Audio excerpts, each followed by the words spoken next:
Quem é Deus? Quem é Deus?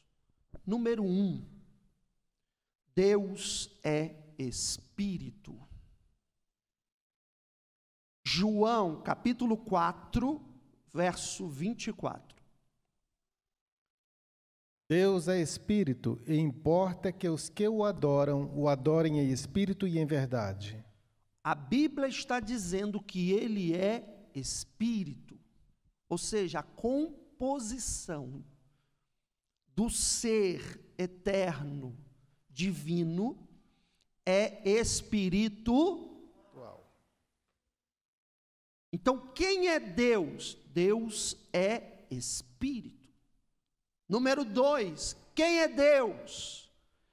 Salmo 90, versículo 2. Antes que os montes nascessem, o que tu formastes a terra e o mundo, sim, de eternidade a eternidade, tu és Deus. De eternidade a eternidade, tu és Deus. Glória a Deus. Então, quem é Deus? Número 1, Deus é Espírito. Número 2, Deus é eterno. E quando você entra nessa questão da eternidade de Deus, você tem que entender que Deus está fora do meu e do seu tempo, porque o meu e o seu tempo, ele tem finitude, ele tem final. Ou alguém aqui nasceu desde Adão e eu não estou sabendo. Eu e você temos início, meio e fim, como ser humano, como corpo humano, matéria. Deus é eterno, ou seja, Deus está além do tempo. Então Deus não acaba, Deus não termina e Deus nem começa. Como assim, pastor? Deus nem começa? Não, Ele é de eternidade a eternidade, de eternidade a eternidade. Quanto tempo tem a eternidade? O próprio nome, eternidade, é sem tempo. Então quem é Deus? É Espírito. Quem é Deus? É eterno. Quem é Deus? Terceiro lugar, João, capítulo 5, verso 26. Porque, como o Pai tem a vida em si mesmo, assim deu também ao Filho ter a vida em si mesmo. Isso nós falamos até na quarta-feira passada. Quem é Deus? Ele existe por si mesmo, ele é autoexistente. Uma coisa é você existir porque alguém te criou. Você existir porque alguém formou você. Outra coisa é ser autoexistente. Ele existe por si mesmo. Ou seja, ninguém criou Deus, ninguém formou Deus, ninguém apertou um botão dizendo exista Deus. Ele sempre existiu. Ele é autoexistente, ele existe em si mesmo. Então se alguém perguntar quem é Deus, você vai dizer é Espírito, é eterno, é autoexistente, aleluia. Que mais? Quem é Deus? Colossenses capítulo 1, verso 15. O qual é a imagem do Deus invisível, o primogênito de toda a criação. Então ele é Espírito, ele é eterno, ele existe por si mesmo e ele é invisível. Deus é invisível. Pastor, mas como assim? Porque ele é um ser espiritual. Como ser espiritual, ele não é composto de matéria. Deus não tem carne e osso. Estamos falando de Deus, o Criador. Ele não tem carne e osso. Então, a sua substância é imaterial, ou seja, é invisível. Eu e você não conseguimos ver Deus. Por quê que nós não conseguimos ver Deus? A não ser que Ele abra os nossos olhos para vê-lo. A não ser que Ele abra os nossos olhos espirituais. Porque com os olhos carnais você não vê. Por exemplo, nós estamos aqui agora. Você acha que só estamos nós aqui? Não. Quem você acha que está aqui, junto conosco? Anjos. Quem mais? Espírito Santo. Quem mais? Pode ser que tenha algum espírito imundo querendo penetrar aqui sem ser bem-vindo, mas ele não vai conseguir em nome de Jesus. Então você veja que o mundo espiritual, ele existe. E para poder ver o que está no mundo espiritual, tem que ter olhos espirituais. Do contrário, você não vê nada, você não contempla nada. Por quê? Porque você vive num mundo material, você tem matéria. Então, por isso que você vê parede, banco, microfone, eu aqui em pé. Porque você foi criado para ver coisas materiais, porque você também é um ser material. E não material no sentido de materialismo, de interesses em materialismo, mas no sentido de matéria, de corpo formado. Então ele é invisível. Quem é Deus? Malaquias 3, verso 6. Porque eu, o Senhor, não mudo, por isso vós, ó filhos de Jacó, não sois consumidos. Então aqui está mostrando que ele é imutável. Glória a Deus. Deus não muda, louvado seja o nome de Jesus. Deus nunca mudará, ele é imutável. Então se alguém fala assim, não, Deus mudou, mentira. Deus voltou atrás, mentira. Ele não muda, ele é imutável, de eternidade a eternidade, tu és Deus. Ele não muda, ele é imutável. O que mais Deus é? Transcendente. Transcendente. Pastor, explica isso. É de comer ou é de beber? Eu vou explicar. Transcendente significa que ele é o Criador, que criou tudo, mas ele não é a criação. Porque existe uma linha teológica que quer dizer que Deus, ele é tudo e em todos. Então uma árvore é Deus, o mar é Deus, o rio é Deus, o urso é Deus, como se Deus fosse tudo em tudo. Não, senhor, ele é transcendente, ou seja, ele cria, mas ele está fora da criação. Prova, pastor, provo. Salmo 102, versículo 25 até o 27. Desde a antiguidade fundaste a terra, e os céus são uma obra das tuas mãos. Para aí que vamos versículo por versículo. Desde a antiguidade fundaste a terra. Quem fundou a terra? Deus. E os céus são obras das suas mãos. Pastor, o senhor acabou de falar que Deus é espírito. O senhor acabou de falar que Deus, ele é invisível. E agora o senhor está falando que Deus tem mão? Fez o céu com a obra das mãos? Espera aí, pastor, a Bíblia está se contradizendo? Nunca. A Bíblia não se contradiz. Ao contrário, a palavra explica a própria palavra. É extraordinária a Bíblia. Então o que é isso, pastor? Isso se chama antropoformismo. O que é antropoformismo? É você pegar características que tem o ser humano e você colocá-las em Deus para que você possa compreender melhor como Deus é. E Deus usa desta figura de linguagem para que nós possamos entender um pouco melhor, senão a gente ficaria maluco.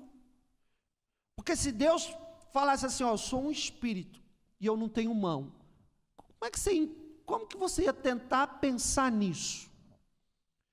A nossa mente é muito pequena, ela não conseguiria assimilar. Por isso que então Deus vira e fala conosco numa linguagem que Ele usa o antropoformismo para que nós possamos entender. Então Ele vem e fala, ó, eu sou Deus que ouço, eu sou Deus que vejo, eu sou Deus que tenho boca e falo.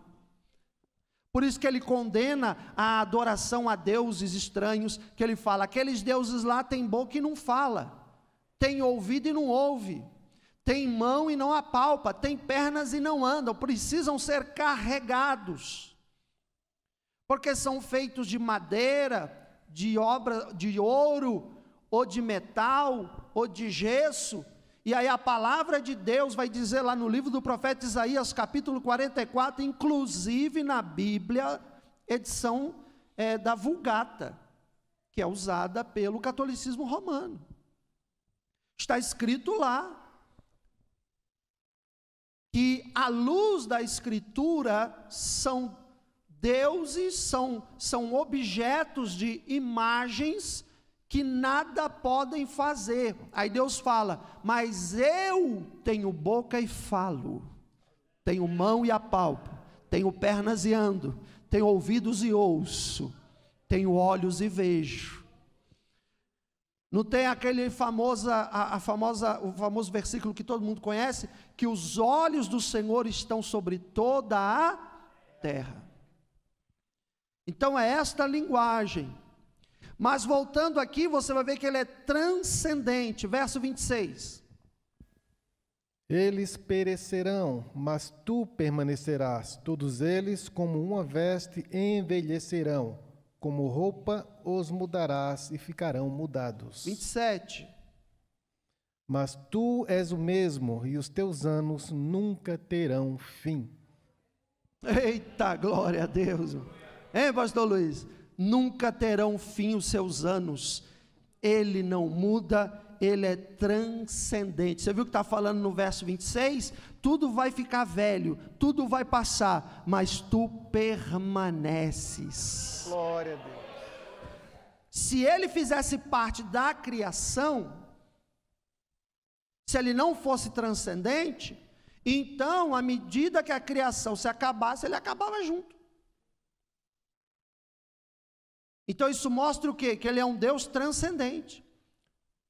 Quem é Deus? Último tópico. Quem é Deus? Ele é imanente, com a letra I de igreja. Ele é imanente. Imanente. O que é um Deus imanente? Deus transcendente é o Deus que cria e Ele está fora. E tudo é criado por Ele. Porque Ele é o Criador. O Deus imanente é o Deus que quer se relacionar com a sua criação. Glória a Deus. É o Deus que quer ter contato com a sua criação. Porque Deus poderia criar e falar, se vira. Já fiz minha parte, criei você. Agora, ó, te vira. Estou aqui, sou Deus, agora você que se dane por aí. Desculpa aqui a expressão, mas no sentido que vocês possam entender melhor. Mas Deus fez o quê? Não, de forma alguma. Ele criou e Ele quer ter relacionamento com aquilo que Ele criou. Ele é imanente. Pastor, prova na Bíblia que Deus quer se relacionar comigo. Êxodo, capítulo 33, verso 11. Êxodo 33, versículo 11. E falava o Senhor a Moisés face a face, como qualquer fala com o seu amigo. Opa, como é que é? O Criador que criou tudo, agora está falando com a sua criatura, que é Moisés, Face a face. criou o ser humano, e a Bíblia diz o quê? Que como se falasse com um amigo. Olha o Deus imanente aí. Tiago, capítulo 2, verso 23. E cumpriu-se a escritura que diz: e creu Abraão em Deus, e foi-lhe isso imputado como justiça, e foi chamado amigo de Deus. Amigo de Deus. Você imaginou se você receber um título desse?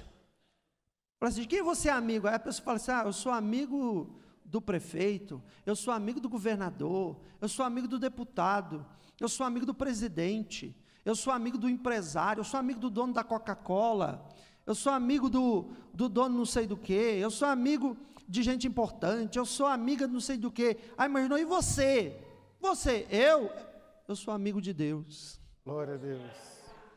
Deus é seu amigo, o Criador de todas as coisas, o Deus Todo-Poderoso. Ele resolveu me chamar de amigo. Qual o seu nome? O meu? Abraão. Hein, irmão? Já pensou, hein, mas você recebeu um nome?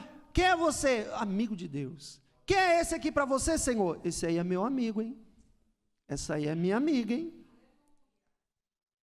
Lembra que Jesus falou? Eu vos chamarei amigos. Falou para os seus discípulos, eu os chamarei amigos. Deus tem prazer em se relacionar com a sua criação. Você quer ver Deus triste? É quando você tenta viver uma vida como se Ele não existisse. Eu acho que a pior coisa que tem é você... Existe um nome para isso, né? Quando você ignora. Não é isso? Quando você ignora, me ajude aí, tem um nome. Quando você ignora a existência de alguém. E a pessoa se sente o quê? Você imagina, irmão? Você nasce, você segue a vida, você faz tudo que dá na sua cabeça, e você não está nem aí para Deus. O que importa é só satisfazer os seus próprios desejos, as suas próprias vontades. E aquele que te criou, aquele que te deu a vida, porque eu já falei isso aqui, mas de repente alguém está assistindo o seminário e não ouviu a gente dizer isso. Eu vou entrar no campo da medicina de novo. Em uma relação sexual entre um homem e uma mulher, o esposo com a sua esposa, quando ele atinge o clímax, de dentro dele é liberado o espermatozoide. E quando isso acontece, de dentro do homem sai 600 milhões de espermatozoides, que vão caminhar por 9 centímetros até chegar ao útero da mulher.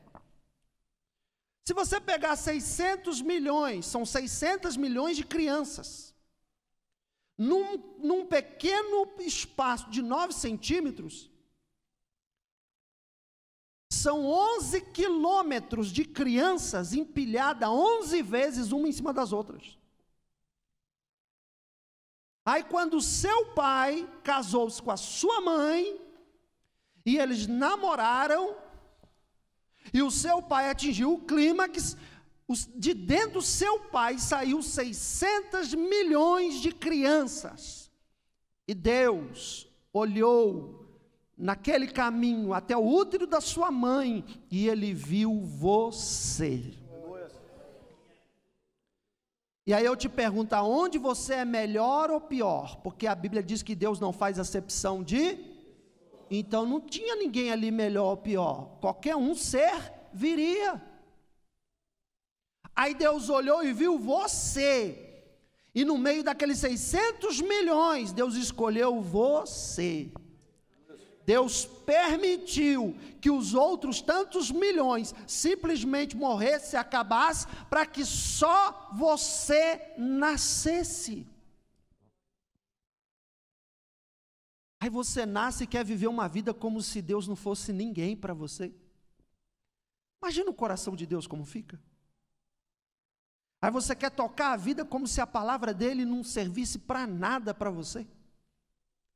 Você quer ir onde te der na telha para ir, não importa o resto, não importa as consequências, não importa nada, o importante é o aqui, o agora, o hoje, é eu ser feliz, e acabou, perdão, bati aqui, e acabou, o importante é isso.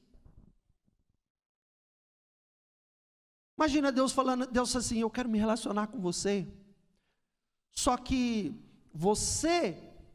eu preciso falar com você, e eu vou falar com você na palavra. Mas se você não vem, não tem contato com a minha palavra, como você vai ouvir minha voz? Como você vai entender os meus caminhos para você? Como você vai saber quando você está acertando e quando você está errando? E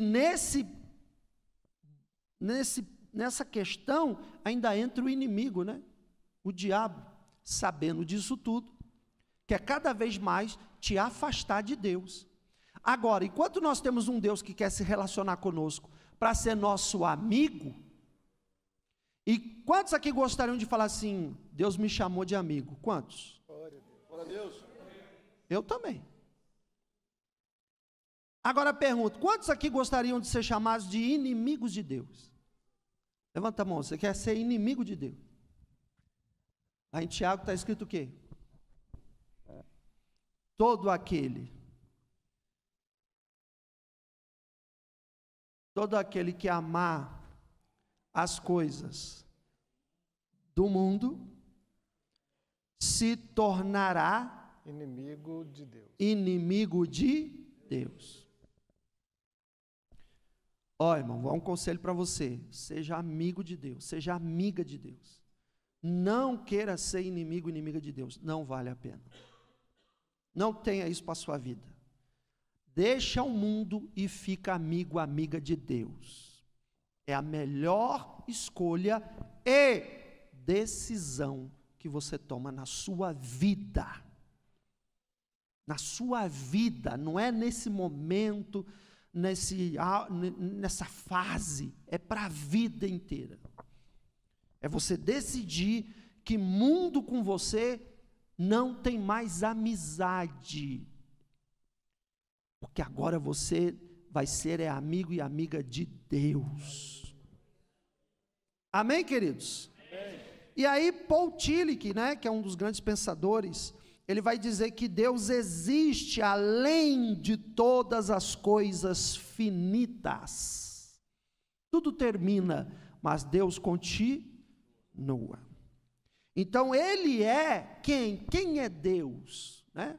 Deus é espírito, Deus é eterno, Deus existe por si mesmo, Deus é invisível, Deus é imutável, Deus é transcendente, Deus é imanente. Por quê? Porque ele é o princípio, o início de tudo. Gênesis capítulo 1, verso 1. No princípio criou Deus os céus e a terra. Aí vamos parar aqui no seguinte, só antes da vírgula ali, ó. No princípio. Aí tem uma vírgula.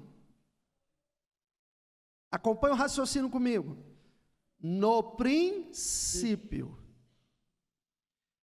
Essa versão está falando assim, no princípio criou. Mas tem outra versão que diz assim, no princípio Deus. No princípio Deus. Olha lá, versão King James. No princípio Deus. Repita comigo, no princípio Deus. Aquela vírgula entre princípio e Deus, segundo alguns teólogos, aquela vírgula, só aquela vírgula, ela tem bilhões de anos. Bilhões de anos. Eu não vou entrar nisso aqui, porque senão teria que ser um curso completo de teologia só para falar dessa vírgula. Mas só quero que você fique com essa informação. Aquela vírgula ali, entre no princípio e entre Deus criou, tem bilhões de anos. Por isso que você vê hoje os fósseis dos dinossauros. Mas isso é uma outra história. Volta para cá, né? Isso aqui é um bônus. É um bônus que o pastor está dando aqui. Mas volta para cá, volta aqui na linha do raciocínio que nós já estávamos. Então, o que eu quero enfatizar, saindo da questão da vírgula, é o seguinte: no princípio Deus, ou seja, tudo começa com Ele, e sem Ele não há nada. Tudo é Ele, para Ele, subsiste por causa dEle. Então, tira da sua, de repente as tuas emoções te enganaram. você achando que é legal viver uma vida rebelde, você achando que é bonito, chama atenção, você querer ser uma pessoa fora da curva no sentido negativo da palavra. Tira isso da sua cabeça, porque quem colocou isso na sua cabeça não foi Deus, não. Isso aí ou foi a tua emoção e a tua natureza pecaminosa que fez isso, ou foi o diabo que sugeriu isso para você. Porque, na verdade, ser uma pessoa fora da curva, no sentido positivo da palavra, ser uma pessoa realmente que faz a diferença, uma pessoa que se destaca onde pisa, e que sempre vai se dar muito bem, é ser uma pessoa totalmente voltada para Deus. Aleluia. É uma pessoa dependente de Deus. Por quê? Porque a criação depende do Criador. Querer viver uma vida independente é como o barro falar para o oleiro: o que você está fazendo aí? Tira a mão de mim. Tem como o barro falar espoleiro quando ele está formando o vaso? Quem manda é o oleiro, quem forma é o oleiro. Está lá em Jeremias 18: ó casa de Israel, vós sois este vaso, este barro, e eu, Senhor, sou o oleiro. Aleluia. Isaías lá, 43, vai dizer o quê? Antes que houvesse dia, ou seja, antes dos tempos que conhecemos, lá na eternidade, antes que houvesse dia, eu sou, ou seja, o ser, e não há ninguém que possa escapar das minhas mãos, porque operando eu, quem me impede? Quantos dão glória a Deus?